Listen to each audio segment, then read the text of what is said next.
She didn't look back. Not once. Not even when her heel snapped on the sidewalk outside LAX and sent her stumbling against her luggage like a ghost caught in a storm. Maya Thorne, 23, 8 months pregnant, and running on a mix of adrenaline, fear, and 2 hours of sleep, dragged her battered suitcase through the terminal doors as if her life depended on it. Because it did.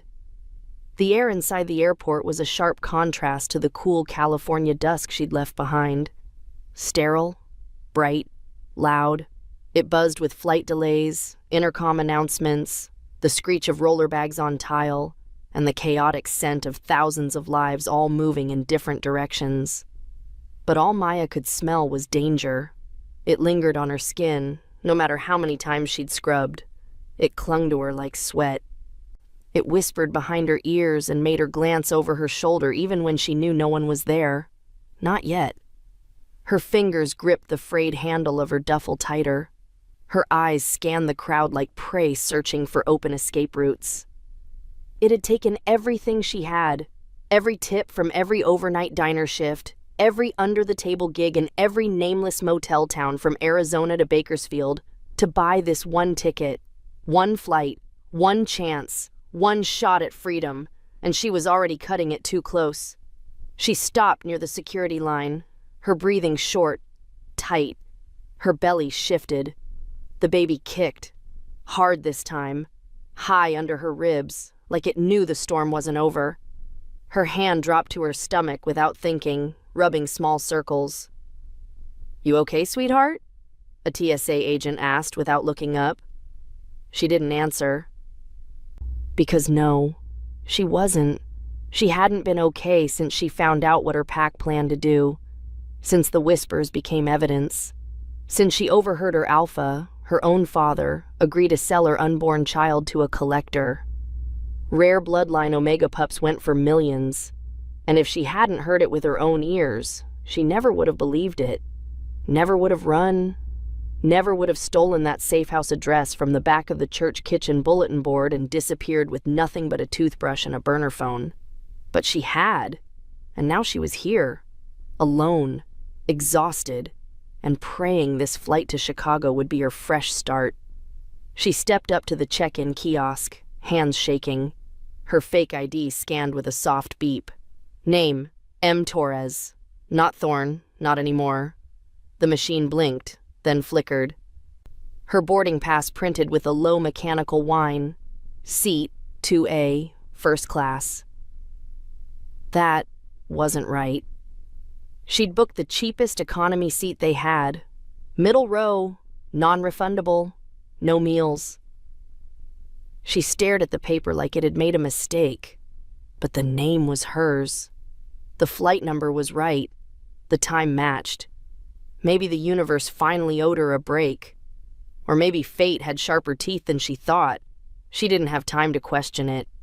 Gate 47B was crowded, but Maya kept to the edge, near the wall, one hand on her belly, the other gripping her bag like it might float away. Her legs ached. Her ankles were swollen. Her eyes burned. She hadn't slept in nearly 2 days, not since the safe house was compromised. She'd barely made it out. She could still hear the pounding on the door, the scent of male wolves just outside. The baby's terrified kicks in her belly, echoing her panic. She could still smell the blood from the young Omega who didn't make it out in time. Her name had been Rosie. 17. Now, Maya carried her fear too. The call to board rang out like a final warning. She stood. Her knees buckled slightly. Her wolf whimpered inside her, too tired to fight, too scared to rest.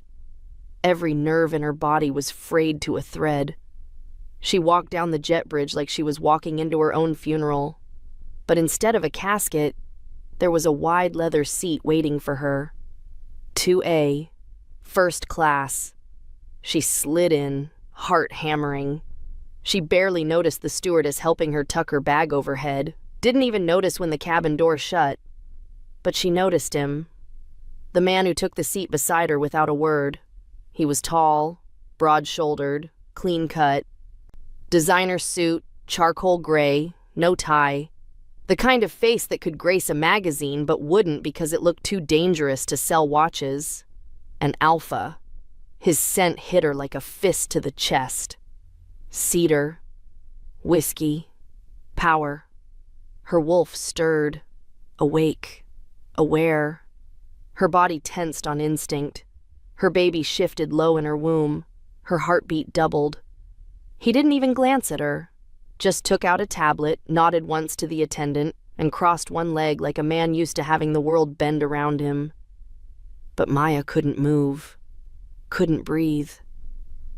Every Omega instinct she had screamed, "Run!" And yet she didn't.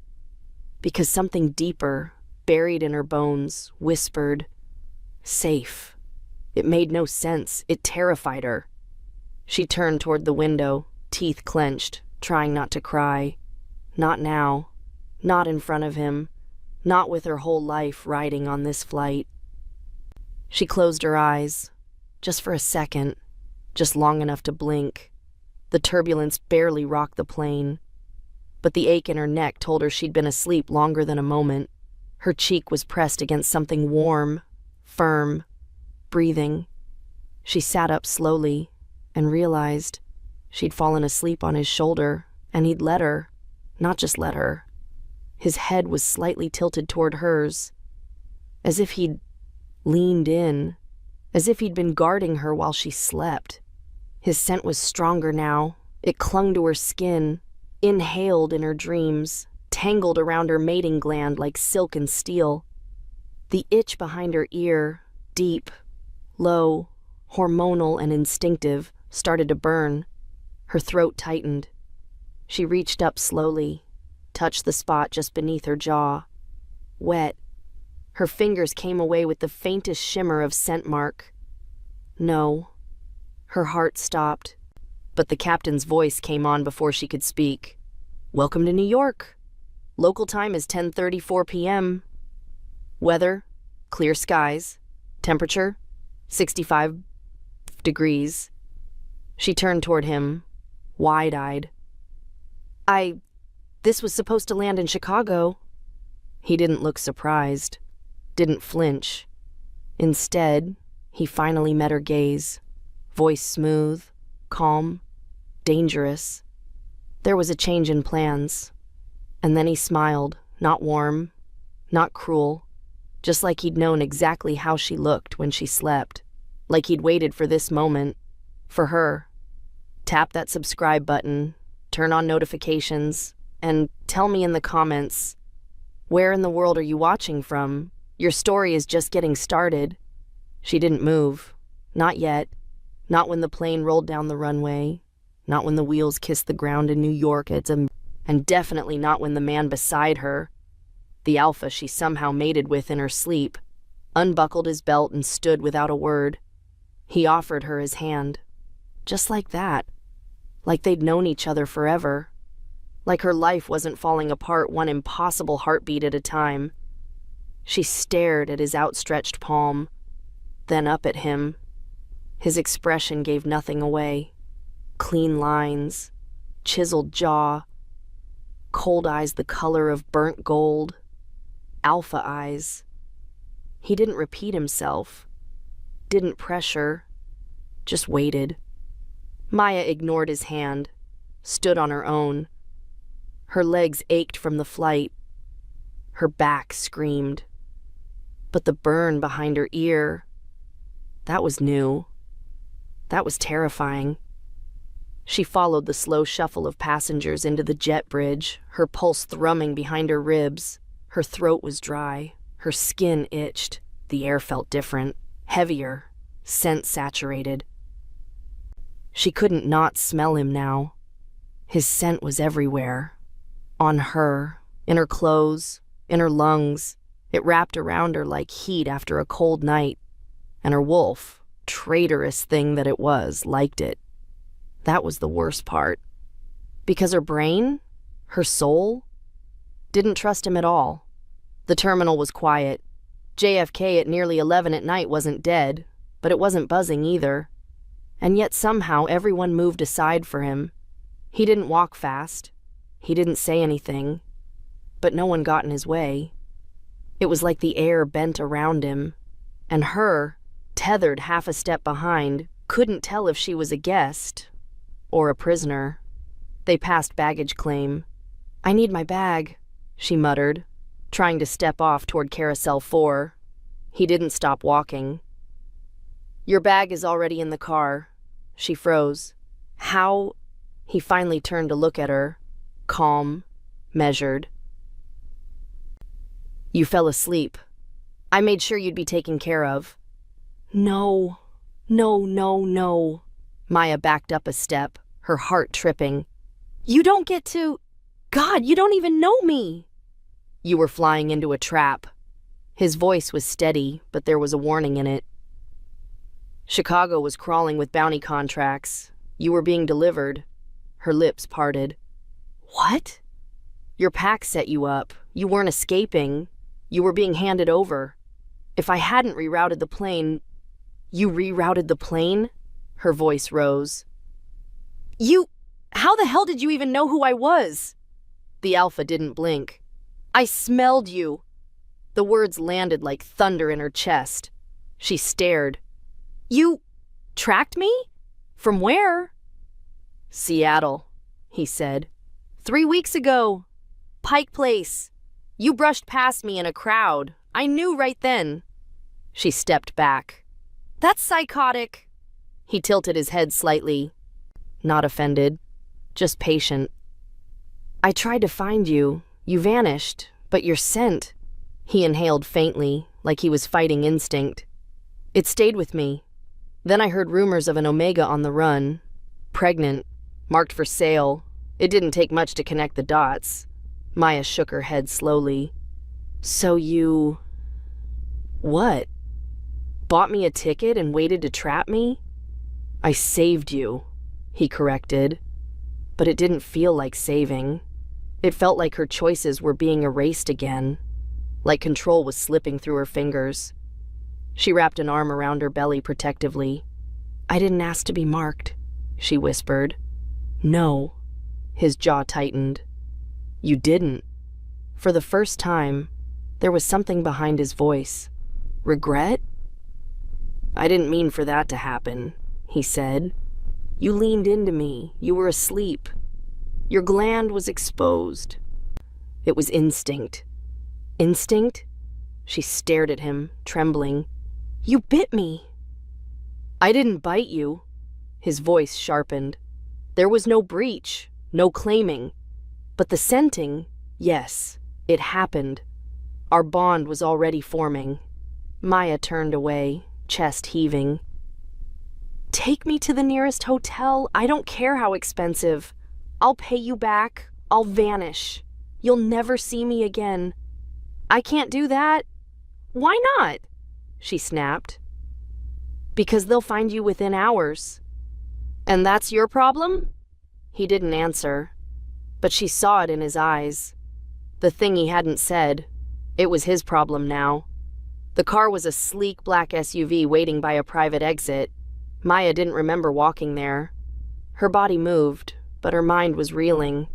The moment she sat inside, his scent intensified in the enclosed space. Rich, powerful, pulling at her instincts like a drug she didn't want but couldn't fight.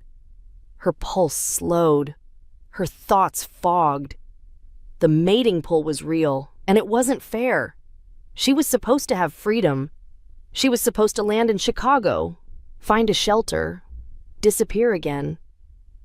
Not end up in a leather seat beside a man who looked at her like fate owed him something. The SUV pulled away from the curb and into the glowing veins of the city. New York at night was golden chaos.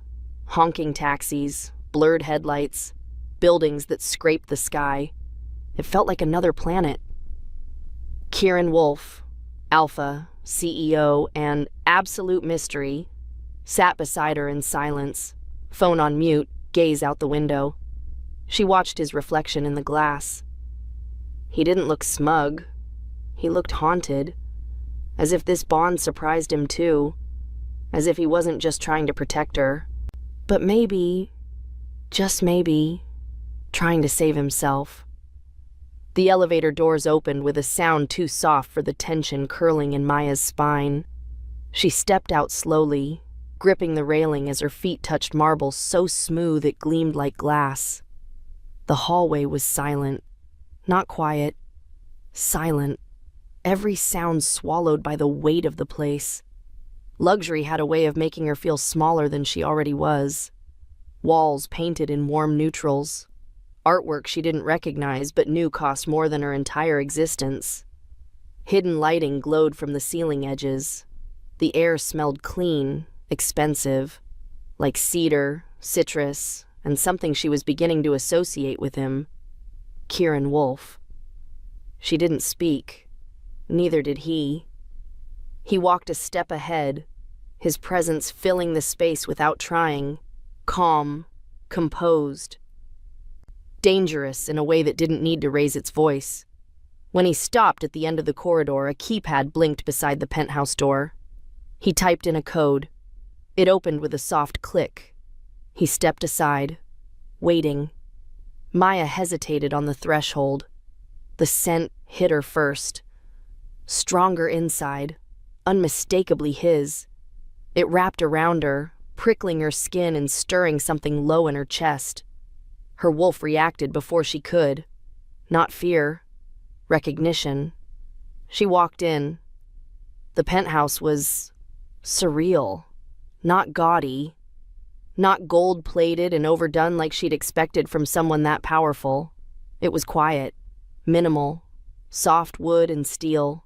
Floor-to-ceiling windows framed the city like a painting, a skyline of cold stars and sharp light. He said nothing as she took it in. He didn't have to. The unspoken truth pulsed between them like another heartbeat. She wasn't leaving anytime soon. Maya didn't sit. She paced instead, fingers twitching against the strap of her bag. Her thoughts spun. Every breath felt too tight in her chest. Her voice came out flat. "You brought me here without consent." Kieran leaned against the edge of the kitchen island, arms crossed, still composed, still unshaken. "I rerouted a flight. I offered safety. You accepted. I was asleep." "You were vulnerable," he said, his voice low, "and your pack was preparing to hand you over to a buyer. If you'd landed in Chicago, you wouldn't have made it past the terminal." She turned, eyes sharp. "So, that makes this okay? You hijack my life, bring me to your city, your home, scent mark me in my sleep, and now what? I'm your mate?" "No." His answer came quick. Firm. "You're not my mate. Not yet." Her stomach flipped. The worst part wasn't his confidence. It was the certainty in his tone, like mating was inevitable, like the bond between them was a clock already ticking down. Her voice dropped. "You think I'm supposed to be grateful?" "I don't need gratitude. I need you alive." Maya stared at him. She didn't understand this man. Not really. Everything about him screamed control. From the way he moved to the way he looked at her like he saw every lie she hadn't said yet. But he didn't leer. He didn't push. He waited. And somehow that was worse, because it made her wolf wonder if it could trust him. "Where do I sleep?" He nodded toward a hallway. "Second door on the left." She walked without waiting for more. The bedroom was simple, stunning. Queen bed, cream sheets, dim lighting. A corner chair with a throw blanket folded over it. Another wall of glass showing the city skyline. But she didn't look at any of it. She shut the door behind her, locked it, and pressed her back to the wood. She didn't cry. She refused. The clock read 3:17 a.m. Sleep didn't come. Her body ached with fatigue, but her thoughts were wired to survival mode. She lay still, watching headlights drift across the ceiling from traffic far below. Her wolf paced inside her, confused, tense, drawn toward something it didn't understand. She could feel him, even from across the penthouse down the hall. That pull, faint but constant. A thread, tugging her center toward his, like gravity had shifted, like home had moved. She pressed her hand to her mark. It still burned. She rose before the sun. The shower helped.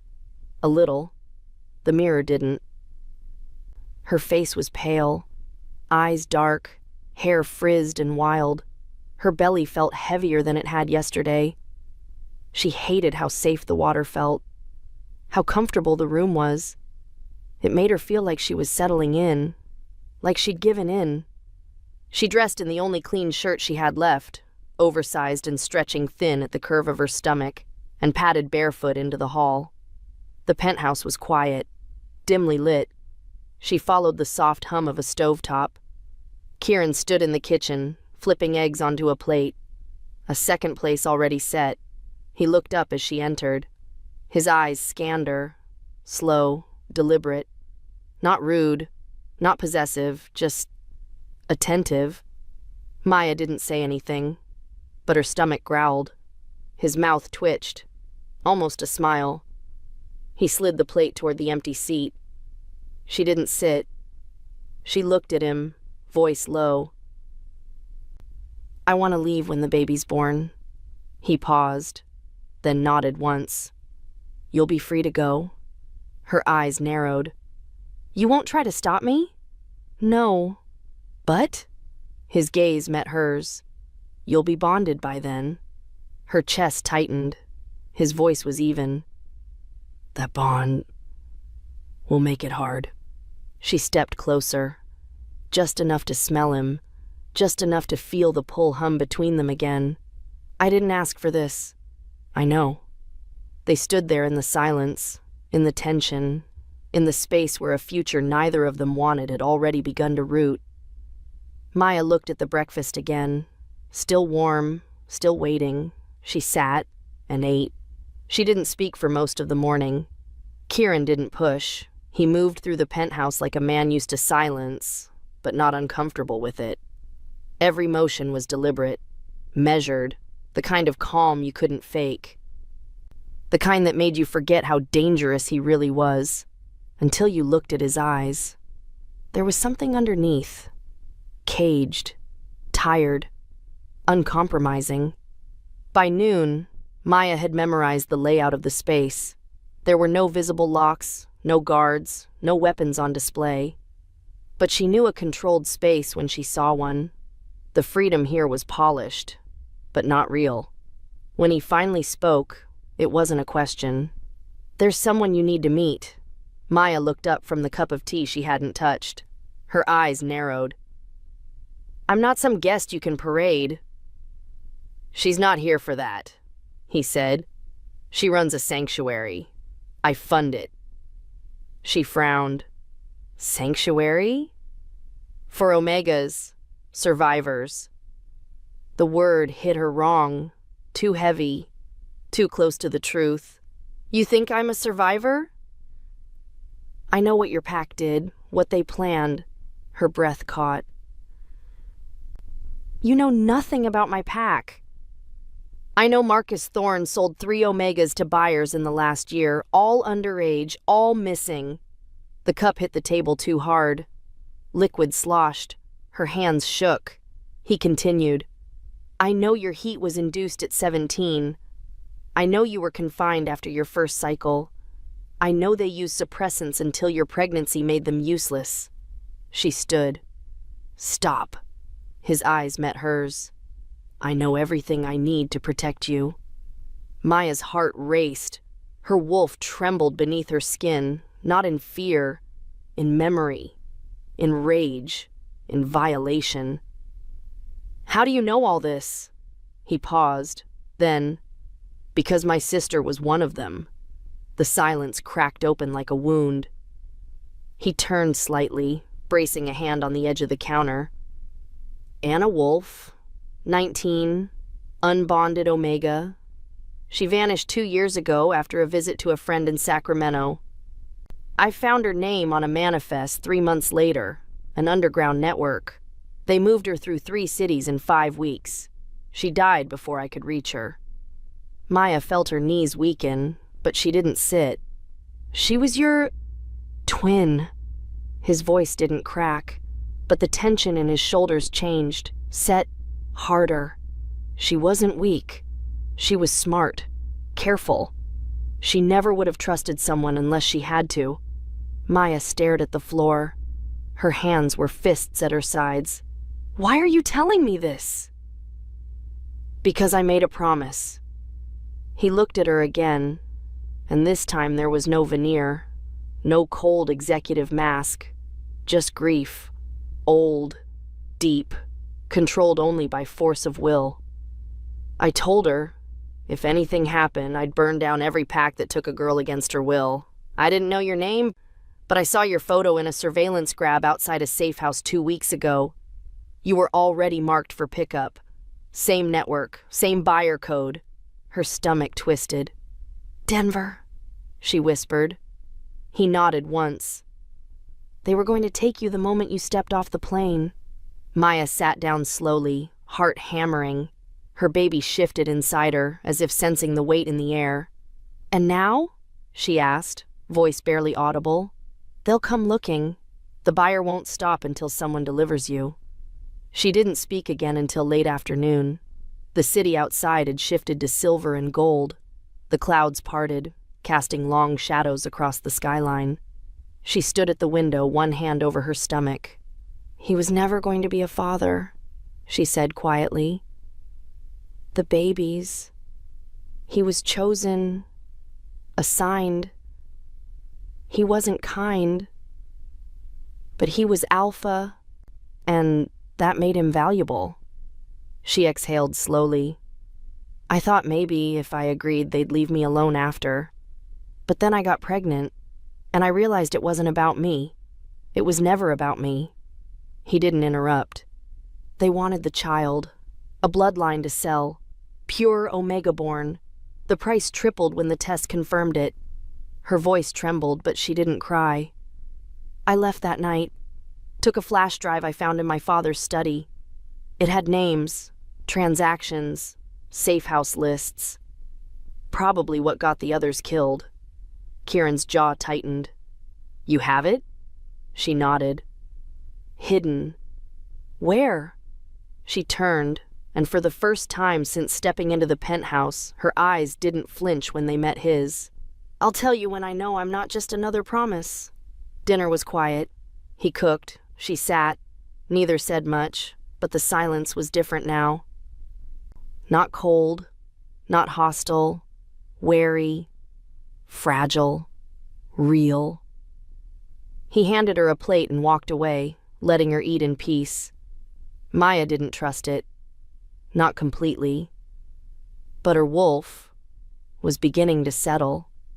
Not because she was safe, but because someone else was watching the darkness with her. That night, she lay in bed with the flash drive tucked under her pillow.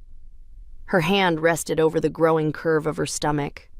Her eyes stayed open for hours, listening, waiting, wondering. And somewhere down the hall she could feel him, Kieran Wolf, the man who rerouted a plane, marked her by accident, and declared war without raising his voice. She didn't know what that made him. A captor? A savior? Maybe both. But tonight, for the first time in a long time, she didn't feel alone. Maya woke to the sharp pull of something she couldn't name. Not pain. Not fear. Something deeper, quieter, like a wire humming under her skin. She sat up too fast. The room was dim, early morning light just beginning to filter through the curtains. Her throat was dry, her heart beat out of sync with her breath. Then she felt it, the ache behind her ear, a slow, blooming heat that pulsed low in her neck and deep in her chest. Her mating gland was reacting. It hadn't done that since the night on the plane. Not like this. She stumbled to the mirror, pulled her hair aside. There was no mark, not a full one. But the scent, his scent, was still there. Stronger now, as if something had settled during the night. Her body was reacting to him, even through walls, even with doors closed, even in her sleep. She dressed fast, one of his shirts this time. Too big, soft cotton, clean. She didn't have the energy to argue with herself. She needed air. The penthouse doors were unlocked. She tested them twice, then opened them. Her bare feet met cold hallway tile. She didn't think, just moved. Elevator, lobby, street. The second the wind hit her face, she felt the tether stretch. Her stomach lurched. Not from the baby, from the bond. The pull, she stepped farther, down the block, into the cold morning hum of the city. The cars, the buses, the blur of lives not hers. It felt good for 10 seconds. Then it hit. Her knees buckled, her head spun, ears ringing like static in a cave. The sidewalk tilted. A hand grabbed her arm before she hit the ground. The scent hit her next. Hot cedar, smoke, dominance, control. His. She didn't have to look to know. Kieran's voice was low, clipped. You didn't tell me you were leaving. Her lips barely moved. Didn't know I needed your permission. You don't. He caught her before she slid forward. But you're not ready. The bond isn't stable. Then unbond me, she muttered, slumping into him. I can't. You won't. No. I can't. He scooped her into his arms, firm, but not rough. It's not that simple anymore. Back inside, up the elevator, back into the gilded quiet of his penthouse. He laid her on the couch, pulled a blanket over her. She turned her face away. This is why I didn't want to be touched, she whispered. This is why I never let anyone near. He sat across from her, elbows on his knees. You think I wanted this? She didn't answer. I rerouted your flight. I protected you. I even told you I'd let you leave after the baby. Her voice was thin, cracked. But you didn't tell me this would happen. Kieran exhaled slowly. The bond began the second your wolf recognized mine. You leaned into me in your sleep. Our instincts took over. Neither of us stopped it. Now, whether you want it or not, it's formed. Partially. Maya clenched her jaw. So, I'm stuck? No. His voice softened. But leaving now will hurt. It could damage you. The baby. He let the silence hang. Then, you should have told me. I don't owe you my schedule. You owe yourself protection. She turned toward him finally, eyes sharp. You don't get to lecture me about protection when you've built a cage and called it safety. The quiet between them stretched thin. Kieran stood and walked to the kitchen, poured 2 glasses of water, handed her one. Maya drank, slowly. The ache faded. The bond settled again. But she still felt it, like an invisible thread wrapped around her ribs.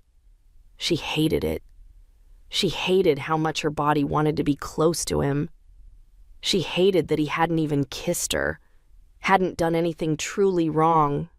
And yet he lived in her bones now. That was the cruelty of it. It wasn't what he did. It was what he was. Later that afternoon, she found the rooftop garden. It sat 3 stories above the main penthouse level, private, walled in by glass, overgrown and wild in a curated way. A place built for someone who craved silence but needed something alive near them. She walked barefoot through the moss stone path, trailing fingers over lavender stalks and white roses. The air was cooler here, fresher. Then she saw it, a wooden bench with a single burn mark on the armrest, scorched and charred but left untouched. She sat, ran her fingers over it, and understood. He joined her 10 minutes later. Didn't sit, just stood beside the glass, hands in his coat pockets. Maya didn't look up. This was hers? Kieran nodded once. Anna liked it here. She called it the only place she could breathe. Maya stared at the mark. She burned it before she left? No. After I told her I couldn't help her. She said if I waited too long, there'd be no one left to save. His voice cracked, just enough to feel human. She was right. They didn't speak for a while. Birds flew low between buildings. The sun dropped another inch behind the skyline, and then Maya said quietly, I'm not staying because I trust you. Kieran turned toward her. I'm staying because I'm too tired to run today. He nodded once. That's enough. And for now it was. The contract was her idea. She wrote it on notebook paper, front and back, in slanted handwriting with crossed-out words and hard underlines. No lawyer, no legalese, just her rules, her voice, her terms. She slid the folded pages across the kitchen island like it was a weapon. Kieran picked it up without a word. It was early. Too early for this conversation. Too late to keep avoiding it. The sky outside hadn't shaken off its gray yet. Clouds hovered like a bruise over the skyline. He read the first paragraph, then the second. Then he looked up at her. You're serious? Very. Maya stood with her arms crossed over her chest, oversized shirt hanging off one shoulder, belly round beneath the fabric. Her jaw was set. Her eyes didn't blink. I want control back, she said. Piece by piece. She tapped the paper. This is how we start. Clause 1, no surveillance. He would not track her phone, her room, or her body without consent. Clause 2, personal space. No entering her bedroom without knocking.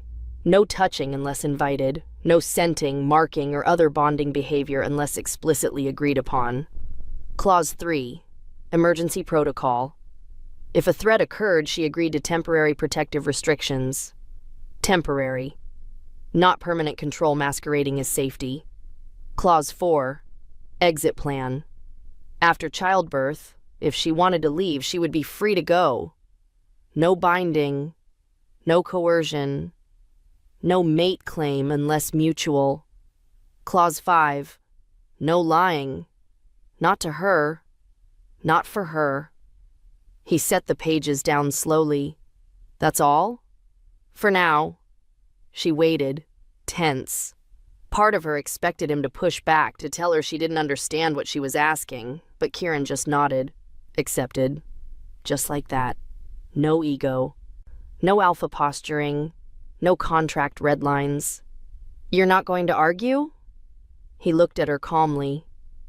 You're not wrong. She blinked. He leaned forward, resting his forearms on the counter. You're trying to reclaim something they took from you. Boundaries, choice, autonomy. You think I don't see that? Maya didn't answer, but something in her rib cage loosened. The next day, she gave him the flash drive. He took it without ceremony, plugged it into an encrypted system, and let her watch as line after line of data opened on the screen. Names, dates, pack transactions, identifiers. Here, she pointed. This one, buyer ID 7389.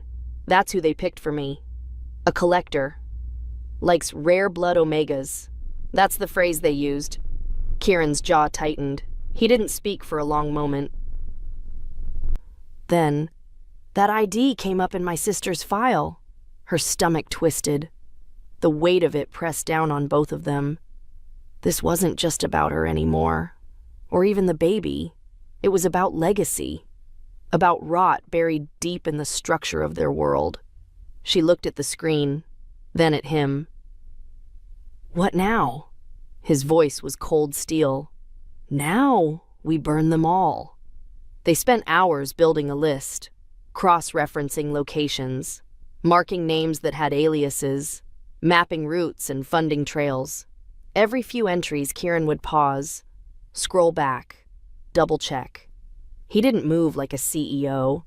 He moved like a soldier who'd learned how to hide his rage. Maya kept watching him, quietly, the way he carried himself, the way his scent changed when he was focused, sharper, tighter, like his body didn't have room for anything but strategy. He wasn't just powerful, he was prepared, and she hated how much safer that made her feel. By nightfall, the city was lit up below them, but the penthouse stayed dark. Neither of them had eaten. The screen glowed like a cold fire between them. She rubbed her belly, voice soft. "He kicks when you're around." Kieran looked up. She shrugged, not meeting his eyes. "I don't know if it's instinct or just comfort, but he knows." A silence stretched between them, but not the cold kind. Then Kieran said something she didn't expect. "I've never wanted a mate." She looked at him. "My family expected me to bond by 25, merge business lines, consolidate power, but I never saw the point. I thought the bond was a leash disguised as love." He held her gaze. "Then I met you." Her breath caught. Kieran continued, "You didn't ask for this. You didn't want me. And still, you haven't broken." She blinked hard. "I did break," she whispered. "Just not in ways you can see." He nodded once. "Then maybe we rebuild in ways they can't touch." They sat in silence after that, not avoiding, just being, something neither of them had known how to do in a long time. That night, Maya couldn't sleep. The baby kept shifting, restless under her skin. Her mark burned faintly. The bond still wasn't complete, but it was growing. She stood by the window watching the lights. The skyline looked different now. Not just taller, not just richer, but like a place she might survive in. Maybe not forever, maybe just long enough to breathe. Her hand pressed to her belly. She didn't know what would happen when the baby came. She didn't know if she'd stay. She didn't know if Kieran Wolf was the storm or the shelter. But tonight, for once, she didn't feel powerless. The test results came in 3 days later. Maya hadn't asked for them. She hadn't even known he'd ordered them. But when Kieran laid the folder on the table between them, thick with sealed papers and clipped reports, she didn't stop him. He slid it toward her, silent. Her fingers hovered before touching it. "What is this?" "Medical breakdown, DNA sequencing." She frowned. "Why?" Kieran's gaze didn't flinch. "Because you said the child's father wasn't chosen, that you never claimed anyone. But there's something in his scent, something that doesn't add up." Maya's stomach clenched. She opened the folder. The first page was a summary, dense with data, but one phrase hit her like a punch to the chest. "Hybrid alpha omega genetic potential, confirmed." Her heart skipped. What does this mean?" Kieran's voice was low, careful. "It means your baby isn't full omega." She blinked. "That's not possible. I'm omega. His father was—" "He wasn't," Kieran said quietly.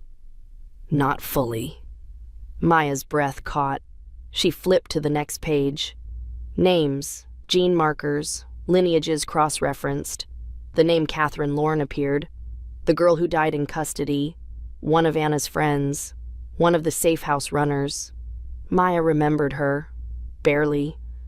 A quiet girl with steady eyes and a fierce voice when it counted. "She was pregnant when she died," Kieran said. "That baby never made it into the system. They said it was lost." Maya's blood ran cold. "I remember. I was there. They separated her from the group.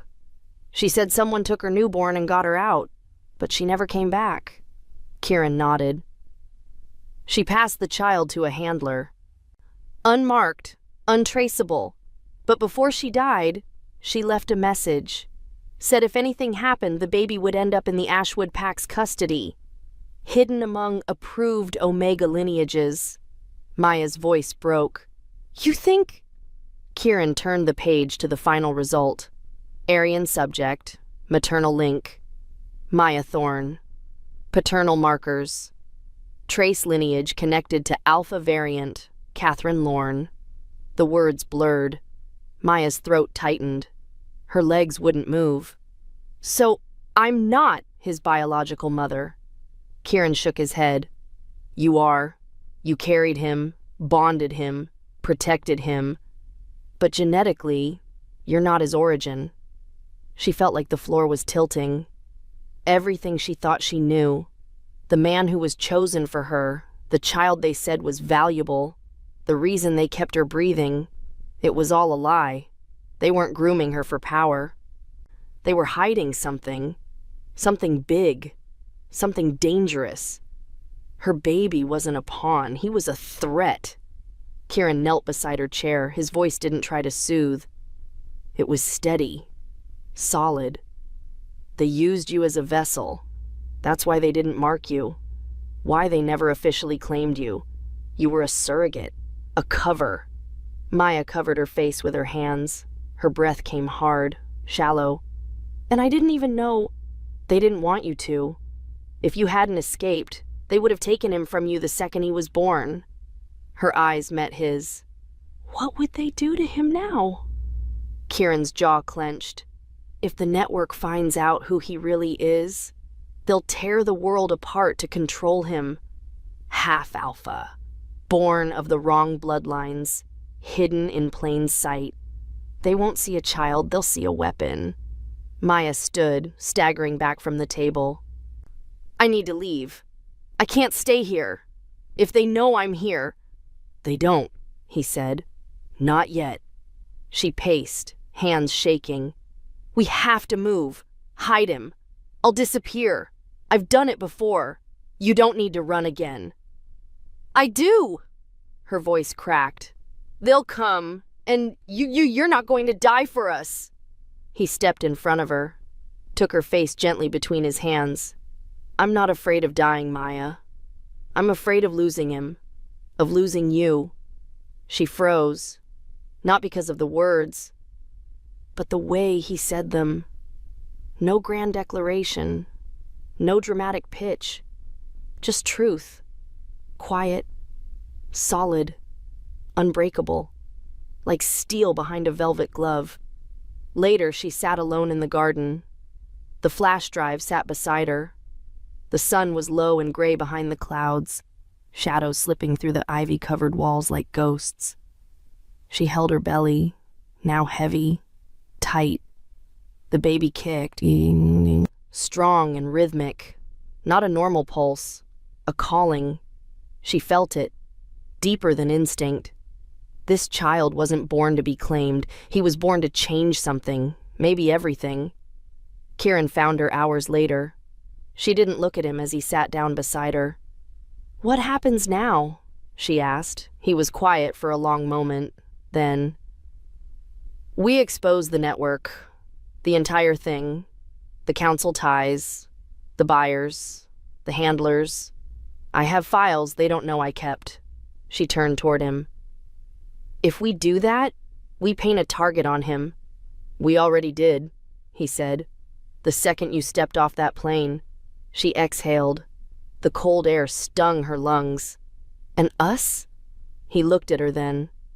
If you walk away after this, I won't stop you. But if you stay... Maya waited. Kieran's voice was low, rough. I'll stand between you and the world every damn time, until they bury me. Or until you let me stay. Her heart broke open and reformed in a single breath. Not mated, not yet, but tethered. And suddenly that didn't feel like a curse. It felt like choice. The city was too quiet. Maya could feel it in her bones. That wrong kind of stillness before something breaks. A silence that didn't belong to early morning, but to something watching. The rooftop garden was fogged with mist, cool air brushing her skin like breath on the back of her neck. She stood barefoot in the grass, hands cradling the underside of her belly. The weight had shifted, lower, heavier. The baby was close. So was danger. She turned slowly, eyes scanning the skyline. The sun was barely up. just a pale smear behind the clouds. But the streets below were already shifting. Dark vans, same make, same route, unmarked, tinted windows. 3. She didn't move, didn't speak, just reached for the secure phone Kieran had given her and pressed the single red button. They came fast. Not like wolves, like men. Clean suits, earpieces, cold eyes, no scent, no soul. 3 black SUVs blocked the street. 4 men exited the first vehicle, moving in formation, too clean to be random. 1 held a clipboard. 1 checked a wrist device. The other 2 flanked the front steps like wolves guarding a kill. Kieran was already downstairs. Maya watched from the penthouse balcony, teeth clenched. She could smell it from here. The synthetic musk they used to mask alpha scent. Industrial grade. Council issued. This wasn't freelance muscle. This was sanctioned. Kieran met them just outside the lobby entrance. His stance was relaxed, hands behind his back, tailored coat falling open. But the stillness in his posture said he was ready to rip someone apart if needed. "Mr. Wolf," the leader said, "we've received reports of a missing Omega, Maya Thorne, formerly of Ashwood Pack, falsified ID, possible custody interference." Kieran didn't blink. "Do you have a warrant?" The man held out a folder. "Signed by Councilman Ryden. Emergency pack retrieval order." Kieran glanced down, then smiled, slow and razor-sharp. "You forged his signature." The man flinched, subtle, but it was there. "You think I don't know Ryden's real mark?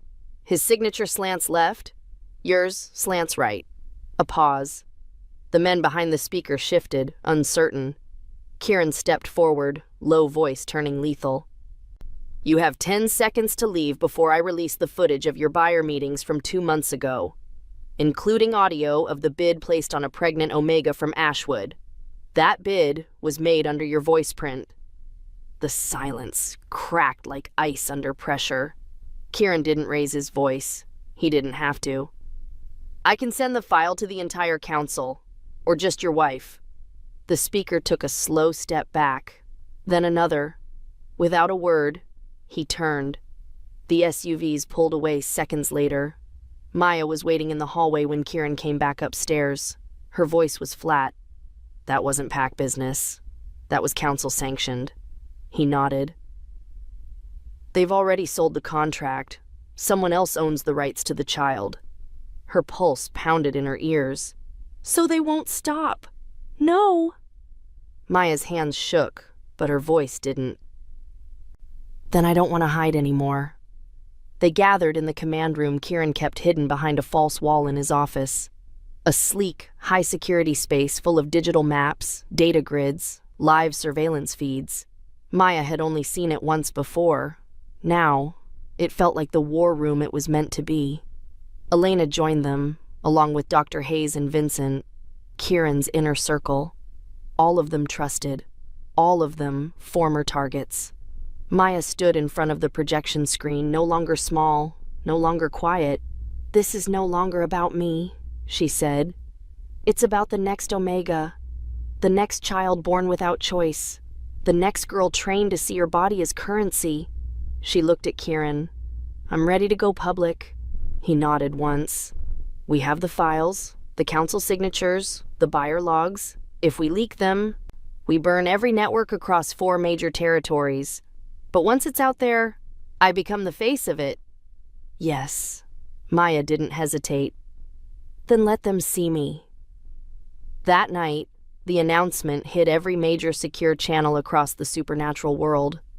Maya Thorne, former Pac Omega, survivor, whistleblower. She appeared on screen not as a victim, but as a threat. Backlit by the skyline, pregnant, calm, and cold-eyed, she read off names, contracts, transfer logs. She outed Councilman Ryden. She exposed Packmaster Thorne. She named the buyer. And then she looked directly into the camera. "You thought I was breeding stock," she said. You thought my body was a price tag? Her hand touched her stomach. You were wrong. The network response was immediate. Some went dark, others tried to deny, but the footage kept coming. Every 20 minutes, another drop, evidence, testimonies, faces. Maya didn't sleep, neither did Kieran. The penthouse became a fortress. Reinforced windows, airlocks, tactical stations, backup power, and through it all, her body kept preparing to bring life into the world while the rest of it braced for war. She found him in the garden before dawn. You should be angry, she said quietly. I didn't ask permission. He shook his head. You don't need it. She turned to face him. You sure about that bond not being complete? Kieran stepped closer. I'm sure it's waiting. Her voice softened. Waiting for what? For you to stop running. She didn't answer, but she didn't walk away either. The contractions started at dawn. They came slow at first. Dull pressure, low in her spine. Not painful, but deep. Familiar in a way her body had been dreading and preparing for all at once. Maya didn't say anything right away. She watched the sky shift from silver to steel through the windows. Sat still in the chair by the glass, legs tucked beneath her, one hand on her belly. The ache built quietly, then receded. The baby was coming. She exhaled, closed her eyes. Let it come. Kieran was already awake when she stepped into the kitchen, pale-faced but calm. His gaze met hers. And he knew. Instantly. How long? An hour. He nodded. Didn't panic, didn't rush, just reached for the phone. Within minutes, Dr. Hayes arrived, followed by Elena. The penthouse transformed. Lights dimmed, sheets laid down, sterile warmth filled the space. But it never felt cold, never clinical. They let Maya move at her own pace. She walked, breathed, stopped. Walked again. Every contraction sharpened her world, pressure tightening across her hips, pushing her breath up into her chest. Kieran stayed close, but not in the way.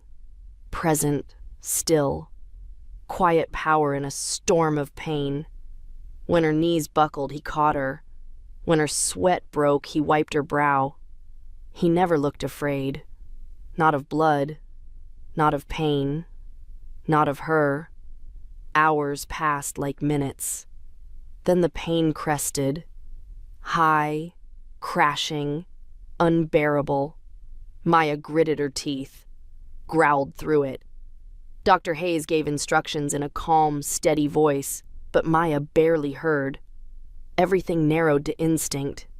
Breath, heat, force. And then, a cry. Sharp, strong, alive.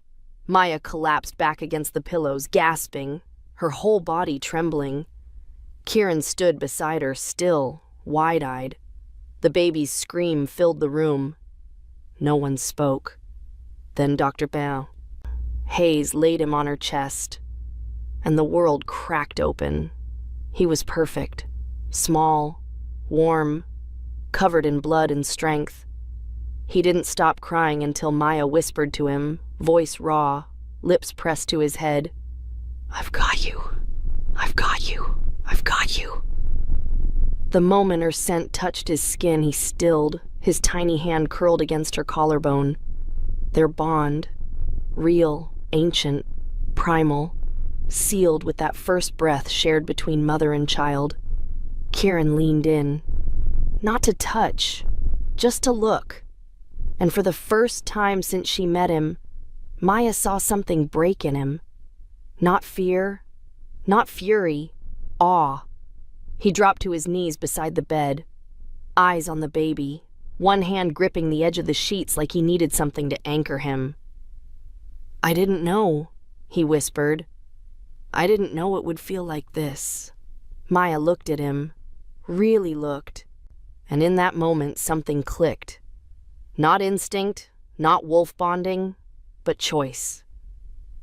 He rose slowly, eyes locked on hers. She could feel it before he said anything. The bond hovering between them, still incomplete, waiting. Hers to finish, hers to claim. Maya reached up, brushed his wrist with her fingers. He stilled. "Come closer," she said. He did. She pulled down the blanket, bared her neck, exposed the gland behind her ear. No fear, no hesitation. "Now," she whispered. "But only if it's mine too." His breath caught. He leaned in, slow, careful, reverent. And when his lips touched the spot just beneath her ear, everything changed. Heat exploded across her skin. Her wolf surged upward, howling through her bones. She gasped, not from pain, but from the rush of something bigger than power, older than magic. The bond snapped into place like lightning hitting water. A perfect seal, a chosen one. She felt everything. His heartbeat, his scent, his truth. Not ownership, connection. Later, when the baby was asleep in a bassinet near the window, Maya lay curled into Kieran's side, her body aching, her spirit quiet. His hand rested lightly on her thigh, not possessive, grounded. "I didn't expect you to let me in," he said softly. "I didn't either," she murmured. "But you did." "I had to stop running," she whispered. He kissed her temple. "Doesn't mean we stop fighting." "No," she said, "but now we fight together." Outside, the city pulsed, unaware that something ancient had just been reborn in a penthouse above the clouds. Not just a child, but a bond forged in choice, in fire, in defiance of everything that tried to break them. Maya wasn't prey anymore. She wasn't running. She was Alpha's mate, mother, warrior, and nothing. No counsel, no buyer, no bloodline would take that from her again. 3 weeks later, the world was still burning. Buyers had vanished underground. Half the Ashwood Council was either on the run or under investigation. 5 safe houses were now under independent protection. The rest were being reclaimed and rebuilt. The fallout wasn't over. Not even close. But Maya? Maya was healing. Not just physically, not just from the tearing and the bruising and the raw, sleepless nights that came with a newborn, but from something deeper. The silence was different now. It no longer sounded like abandonment. It sounded like peace. She stood barefoot on the rooftop garden, the baby pressed against her chest in a sling wrapped in soft gray linen. The city buzzed below them, constant and unaware. But up here, it was quiet. The lavender had bloomed again. Kieran's shadow appeared behind her before his scent did. Warm cedar and clean skin, wrapped in the bond she now wore without fear. He stepped up beside her, said nothing at first. Then softly, "His eyes are changing." Maya nodded. "They're going gold." Kieran looked down at the bundle, one hand resting lightly on the sling's edge. "That's alpha blood," he said. No question. And his heart beat strong, even in sleep. Maya watched her son's chest rise and fall, slow and steady. Anchored in safety he would never have known if she hadn't run. "He'll be something," she whispered. "He already is." They walked the perimeter together, slow, matching each other's steps. There were security cameras now, discreet but active. A team monitored everything 24/7. Vincent ran point on all inbound threats.